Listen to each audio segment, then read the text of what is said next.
ہوگی اس برج پہ کھڑے ہو کر، اس نے نہیں سوچا ہوگا کہ کبھی یہ تصویر یوں شاد کام ہوگی ایک بڑی کتاب کے سرورق کے طور پر۔ بشریات کے نام سے جو میرے استاد محترم ڈاکٹر احمد حسن دانی نے مجھ سے کہا کہ میں لکھوں اردو زبان میں اینتھروپولوجی پر کتاب، وہ میں نے لکھی۔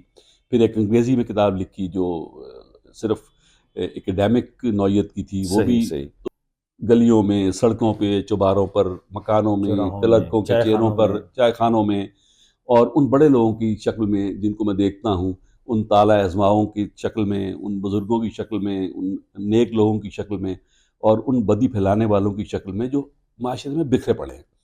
تو میں ان کی کہانیاں کیوں نہ لکھوں۔ ہائی اسکول کی ایک سینئر جماعتوں میں تھا جب پاکستان ٹوٹ گیا، اچھا، اور پاکستان کے ٹوٹنے کا جو منظر تھا، کتھا شہر کی نہیں ہے، یہ دراصل پاکستان کی کتھا ہے۔ سبحان اللہ، میں یہ کہنے لگا تھا، آپ نے میرے الفاظ لے لی۔ اس تہذیب نے یہاں جنم لیا، ختم ہوئی، اور اگلی تہذیب شروع ہوئی۔ میرے ساتھ ہنسنا چاہتے ہیں ہنس لیں، میرے ساتھ رونا چاہتے ہیں رو لیں، اور اگر وہ اس کے ساتھ لا تعلق ہونا چاہیں تو یہ بھی ان کی مرضی ہے۔ آداب دوستو، سخن ٹی وی میں خوش آمدید۔ میں ہوں وقاص عزیز۔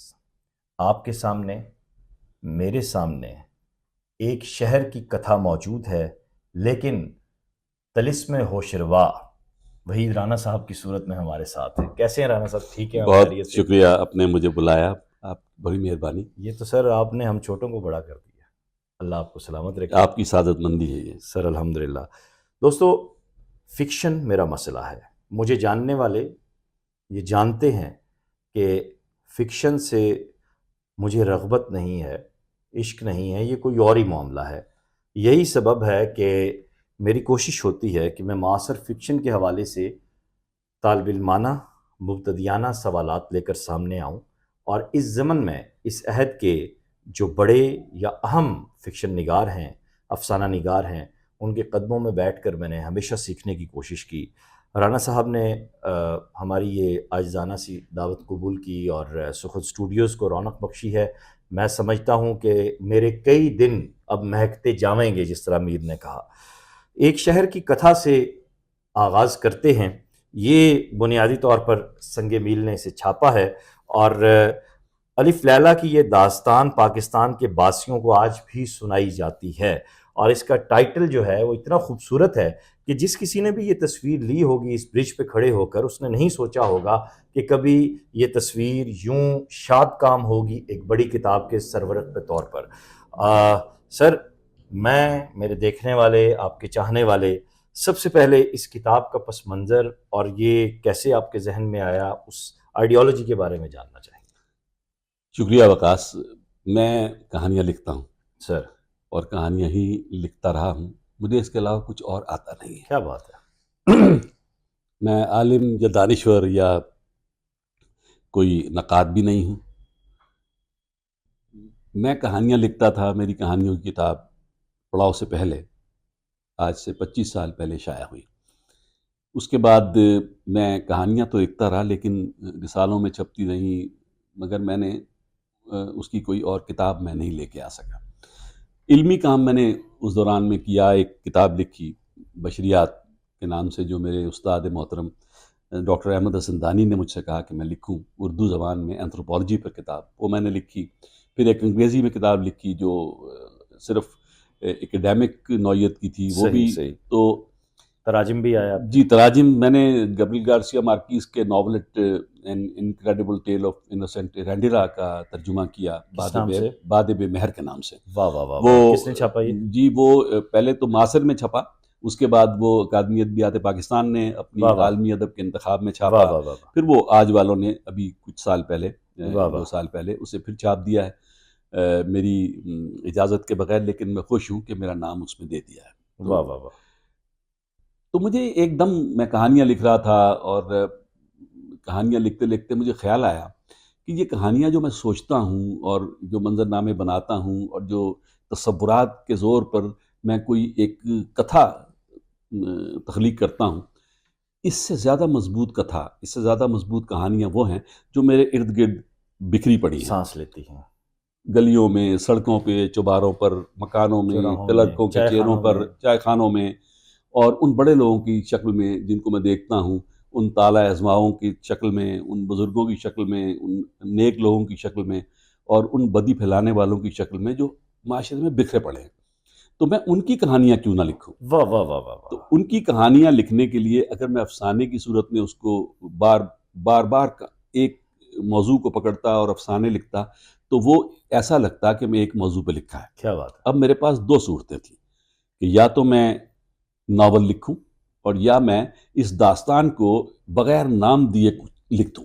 کیا بات ہے. اور پڑھنے والے فیصلہ کریں گے کہ یہ ناول ہے، یہ میری یادداشتیں ہیں، یا ایک داستان ہے جو اس شہر پہ لکھی گئی. کیا بات ہے. اسلام آباد میرا پہلا عشق رہا ہے. اسلام آباد سے جب میں بات کرتا ہوں تو اسلام آباد سے مراد ہے راول پنڈی اور اسلام آباد، کیونکہ اس خطے میں راول دیس. راول دیس.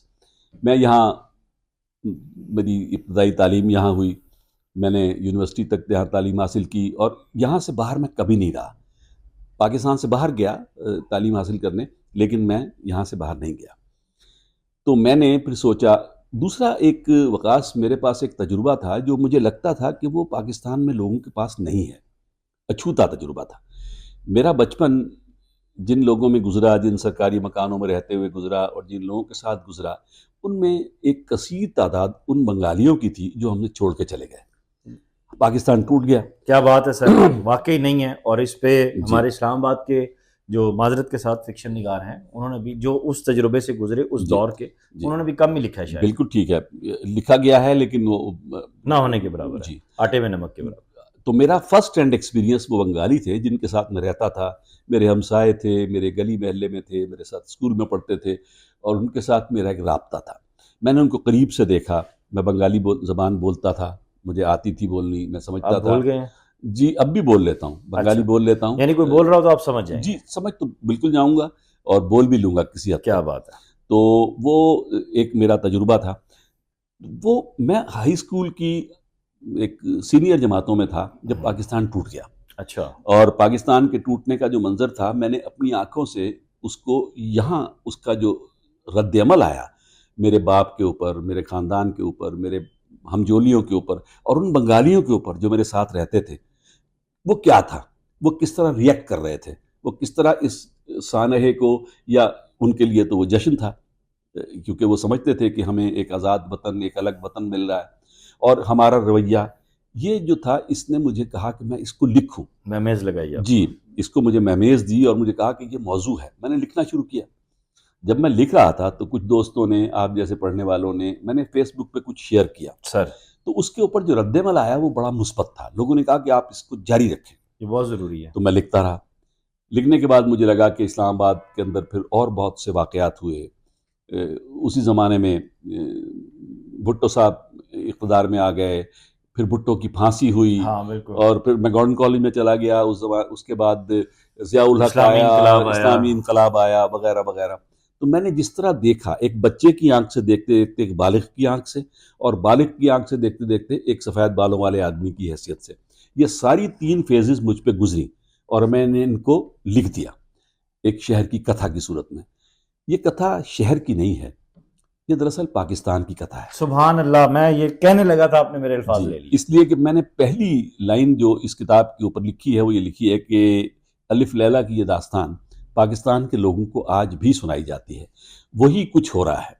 اور پھر چہرے بدل گئے ہیں. چہرے بدل گئے ہیں. تو لکھنے کے بعد مجھے لگا کہ میں اس کو کنکلوڈ کروں. یہ کنکلوڈ کبھی نہیں ہوگی، یہ داستان جاری رہے گی جب تک میں زندہ ہوں، میرے بعد آنے والی نسلیں زندہ ہیں، آپ زندہ ہیں، آپ کے بعد آنے والے زندہ ہیں. تو جب میں نے اس کو لکھ دیا تو مجھے لگا کہ اب میں ایک خواب دیکھتا ہوں. اور خواب کیسا کہ میں 100 سال بعد کے پاکستان میں آتا ہوں. سن 2125 کے پاکستان میں آیا ہوں. وہاں پاکستان مجھے کیسا دکھے گا؟ کیا ایک خوشحال، سرسبز، ہنستا بستا، مسکراتا، دلکشا پاکستان ملے گا، یا مجھے ایسا ہی پاکستان ملے گا؟ تو میں نے اس کو لکھ دیا تو میرے پبلشر نے اس پہ کہا کہ یہ بڑے واضح اشارے ہیں آپ کے، تو اس کو آپ اگر نہ دیں تو بہتر ہے. تو میں نے کہا کہ یہ میری کتاب کا سب سے قیمتی حصہ ہے، 100 سال بعد جو میں لکھ رہا ہوں، تو اس کو یہ رہے گا. تو چنانچہ وہ رہا. اور اس طرح میں نے ایک داستان اس شہر کی لکھ دی جو دراصل اس شہر کی داستان نہیں ہے. یہ شہر ایک قلب ہے، وسط ہے پاکستان کا. پاکستان اس کے چاروں طرف پھیلا ہوا ہے. یا بنگالی ہیں یا پنجابی تھے یا سندھی تھے بلوچی تھے بنگالی تھے، تو ایک تہذیب دیکھیں خاص ایک تہذیب نے یہاں جنم لیا، ختم ہوئی اور اگلی تہذیب شروع ہوئی۔ دلچسپ بات یہ ہے، جو افسوسناک و اندوہناک بات ہے، جو مجھے اب بھی ہانٹ کرتی ہے، وہ یہ ہے کہ موئنجو دارو کی تہذیب 3000 سال پہلے کہیں قائم ہوئی اور 3000 سے 1500 قبل مسیح تک وہ قائم رہی، تو 1500 سال 1500 سال لگا اس تہذیب کو ختم ہونے میں، اور اس کے بعد ایک اور تہذیب جنم لے رہی تھی جو اکٹھ کی تہذیب تھی، جو بھائی چارے کی تہذیب تھی، اور ایک پاکستان کے خوبصورت گلدستہ بننے کی تہذیب تھی، وہ پاکستان یہاں جنم لے رہی تھی۔ وہ صرف 25 سال رہی، سن 47 سے لے کے سن 71 تک وہ چلتی ہے، اور اس کے بعد وہ تہذیب، یعنی ایک تہذیب جو جنم لے رہی تھی، ابھی پاؤں چلنے سیکھ رہی تھی، کہ وہ ایک دم ختم ہو گئی۔ تو اس کا نوسٹیلجیا، اس کا یہ وہ نوحہ ہے، بنیادی طور پر ایک نوحہ ہے جو میرے اندر رہا۔ پھر اس کے بعد پاکستان میں جو کچھ ہوا وہ میں دیکھتا رہا۔ میں نے اس میں کوئی تاریخ بیان نہیں کی، میں نے اس میں کوئی انالیسز نہیں کیا، یہ ایک عام آدمی، ایک رائٹر کی آنکھ سے دیکھا ہوا منظرنامہ تھا جو میں نے لکھ دیا، جو میں نے دیکھا، جو مجھے لگا، جو میں سمجھا۔ تو کچھ لوگ جو اسے پڑھیں گے، میرے ساتھ ہنسنا چاہتے ہیں ہنس لیں، میرے ساتھ رونا چاہتے ہیں رو لیں، اور اگر وہ اس کے ساتھ لا تعلق ہونا چاہیں تو یہ بھی ان کی مرضی ہے۔ لیکن میں نے اس کتاب کو اس پیشن کے ساتھ لکھا، اور مجھے 3.5 سال لگے، لیکن میں خوش ہوں کہ میں نے یہ کام کیا، جو خواب دیکھا تھا وہ پورا ہو گیا۔ اچھا سر، یہ تو ایک کتھا کی آپ نے بات کر دی، یادداشتوں کی بات کر دی۔ اب چونکہ ہم اس کتاب کو کھول رہے ہیں اور آپ کی محبت، آپ نے شفقت سے یہ مجھے بڑا میری زندگی کا ایک قیمتی تحفہ میری زندگی میں ایڈ ہوا۔ ادبی یادداشتیں بھی شامل ہیں اس میں، یا صرف یہ شہر کی کتھا ہے؟ اس میں ادبی یادداشتیں بھی یہ شخصیات نہیں ہیں، اس میں واقعات ہیں جو میں نے دیکھے۔ اگر کسی آدمی کا ذکر آیا ہے تو کسی حوالے سے آیا ہے، وہ آدمی غیر اہم ہو سکتا ہے لیکن واقعہ غیر اہم نہیں ہے۔ تو میں نے واقعات کی حوالے سے اس کتاب کو جب میں لکھ رہا تھا تو مجھ پہ جس طرح نزول ہو رہا تھا میری یادوں کا اور میرے تجربات کا، میں اسی طرح لکھتا چلا گیا۔ ادیبوں کا ذکر ہے لیکن بہت زیادہ نہیں، کیونکہ ادیبوں پر یہ کتاب نہیں ہے، ادب کے جو لکھنے والے تھے ان کے بارے میں نہیں ہے، یہ تو اس شہر پر، اس پاکستان پر کتاب ہے، اور بلکہ یہ کہیے کہ فکشن ہے جس کا ایک تجربہ میں نے کیا ہے کہ یادوں کو اس طرح سے بھی کیسے بنایا جاتا ہے۔ واہ واہ واہ واہ واہ واہ، بہت قیمتی جملہ ہے کہ یادوں کو فکشن کیسے بنایا جاتا ہے۔ خوبصورت بات ہے۔ تو سر اس کا فیڈ بیک کیا آ رہا ہے آپ کو چھپنے کے بعد سے اب تک؟ فیڈ بیک یہ ہے کہ آپ اس کو، کتاب کو پڑھ رہے ہیں، اس کتاب کے بارے میں بات کر رہے ہیں اور وقاص عزیز بات کر رہے ہیں، تو اس کا مطلب یہ ہے کہ فیڈ بیک اچھا ہے، لوگ پڑھ رہے ہیں۔ لوگ مجھے اس کا فیڈ بیک مجھے فیس بک پہ جب کچھ حصے دیے تو آ رہا تھا، اب میں دیکھ رہا ہوں کہ لوگ اس کے اوپر اس سے کنیکٹ کر رہے ہیں، ریویو لکھ رہے ہیں۔ جی، ریویو بھی لکھ رہے ہیں، کچھ کنیکٹ کر رہے ہیں اپنے آپ کو۔ کچھ دیکھیں جی، اس میں 3 قسم کے لوگ ہیں جو مجھے اس کتاب کے ذریعے مخاطب۔ جی ہاں، ایک وہ لوگ جو اس وقت پیدا نہیں ہوئے تھے، جو 71 کے بعد پیدا ہوئے، آپ بھی ان میں شامل ہیں۔ تو آپ لوگوں نے جو کچھ دیکھا، آدھی کتاب تک تو آپ نے صرف مجھ سے سنیں گے، اس کے بعد آپ کچھ نہ کچھ دیکھنے لگ گئے۔ ایک وہ لوگ ہیں جو اس وقت میری طرح لڑکپن میں تھے، اسکول کے طالب علم تھے، تو وہ کچھ یاد کر رہے ہیں، دھندلکا سا ایک منظر ہے جو اب شاید کچھ واضح ہو کہ وہ بھی یاد کریں اور سوچیں۔ ممکن ہے کہ جو اب تک سوچا تھا اس کو نئے انداز سے دیکھنا شروع کریں۔ اور تیسرے وہ لوگ ہیں جنہوں نے بہت بھرپور طریقے سے اس سب کو دیکھا ہے اور دیکھتے آئے ہیں، اس منظر نامے کا، اس داستان کا حصہ رہے ہیں۔ تو یہ وہ سارے لوگ ہیں۔ بیوروکریسی کا بہت ذکر ہے، وہ اس میں ہے۔ وہ طالب علم جو گورنمنٹ کالج میں میرے ساتھ تھے، جو یونیورسٹی میں میرے ساتھ تھے، وہ ہیں، اس شہر کے لوگ ہیں، سیاستدان ہیں جن کو میں ملا، اور پھر حکمران ہیں، ضیاء الحق کا ذکر ہے، اور بھٹو کی پھانسی کے دن کا ذکر ہے، اور جی ہاں، بے نظیر کا ذکر نہیں ہے۔ جی ہاں، تو وہ کیونکہ میں نے ہر وہ بات لکھی ہے جو میری ذاتی تجربے میں آئی۔ خوبصورت بات۔ میں نے تاریخ سے لے کے سنی ہوئی باتوں کو کسی کو بھی نہیں لکھا۔ وہ لوگ لکھیں گے جو تاریخ لکھتے ہیں یا جن کو تجربہ ہے۔ تاریخ ہمیشہ جھوٹی لکھی جاتی ہے، اور میں سمجھتا ہوں کہ اخبار جو ہے وہ سچی تاریخ ہوتا ہے۔ آپ کا بہت شکریہ سر، آپ نے وقت دیا، اور ایک شہر کی کتھا میں بھی پڑھوں گا، اور اس کتھا کو آپ تک جو ہے وہ پہنچانے کا سلسلہ میں نے شروع کر دیا ہے۔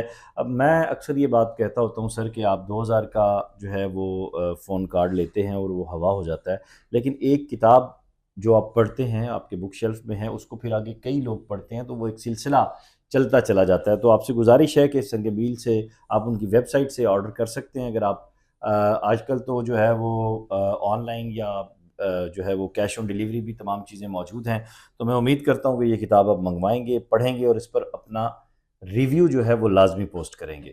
اپنی دعا میں یاد رکھیے گا، چینل کو سبسکرائب کیجیے گا اور ویڈیو لنک کو زیادہ سے زیادہ شیئر کیجیے گا۔ خدا حافظ۔